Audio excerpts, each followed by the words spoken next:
720,000 people commit suicide every year in the world. Hawa ni watu wengi sana, wanakaribia milioni. Unajiuliza shida ni nini? Tutagusia mojawapo ya hizo shida. Lakini katika kaunti yetu hilo janga pia linatulemea. Mmesikia vile our sub county administrator Anne amesema kwamba hapa Wundanyi sub county ambayo anasimamia yeye, watu figures ambazo tuko nazo na uhakika tumegusiwa, kuanzia Januari mpaka leo watu 6 wamejitoa uhai.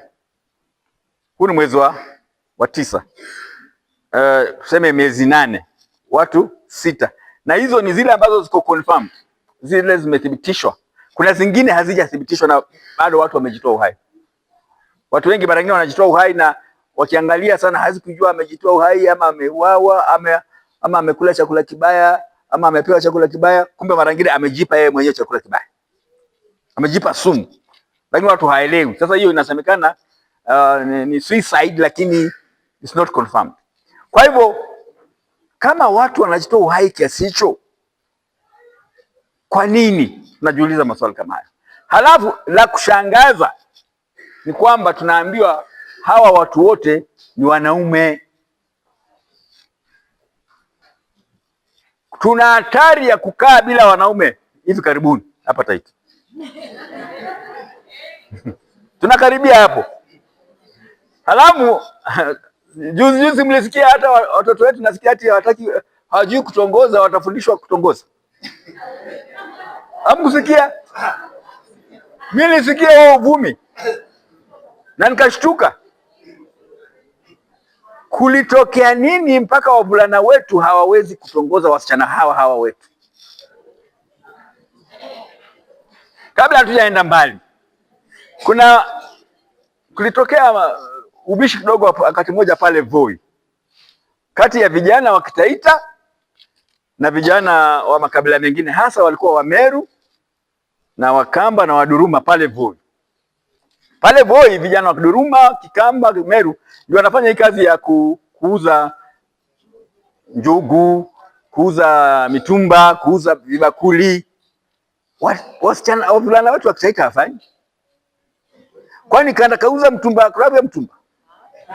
Atemo ni ringu bonaro ni mtumba nechi. Mzakero na bere karipo sana ni mtumba. Hawezi kuuza hivyo. Pesa ni pesa, si ndio? Na pale Voi tuna janga moja la watoto wetu wa Kitaita, na mimi si mkabila. Watoto wetu wako pale kunaitwa Bondeni na Tanzania. Wao ndio wanakunywa aina zote za pombe. Aina zote. Nasikia kuna nyingine inaitwa Pasha. Hata nasikia hapa pia iko. Na sitaki kuharibia mtu biashara yake kama anafanya Pasha, lakini kwa nini vijana wanakunywa hiyo? Hiyo pombe ukikunywa kwa mwaka mzima, wewe mwanamume, mashini inazuba. Sasa nani atatuzalia kizazi kingine? Tumeambiwa hapa na ni kweli kabisa, miaka 50 ijayo tusipokaa vizuri, ili kabila naitwa Wataita halitakuwa. Sababu hamzai. Na pale huo ubishi ulipotokea pale, vijana wetu wanaambiwa wao ni wavivu. Wakaambiwa msipokaa vizuri, hawa mabibi zenu watazaa watoto wetu, dada zenu watazaa watoto wetu, hata mama zenu watazaa watoto wetu. Wakaambiwa na hao watu wa makabila, wakasema umetutukana.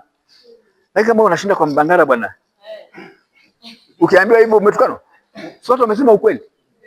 Kwa hivyo mimi nahimiza vijana tujaribu kujizatiti. Najua hapa naongea na wazazi, lakini wazazi twende tuongee na vijana. Vijana wako ngapi hapa? Kama wewe ni kijana inua mkono tu.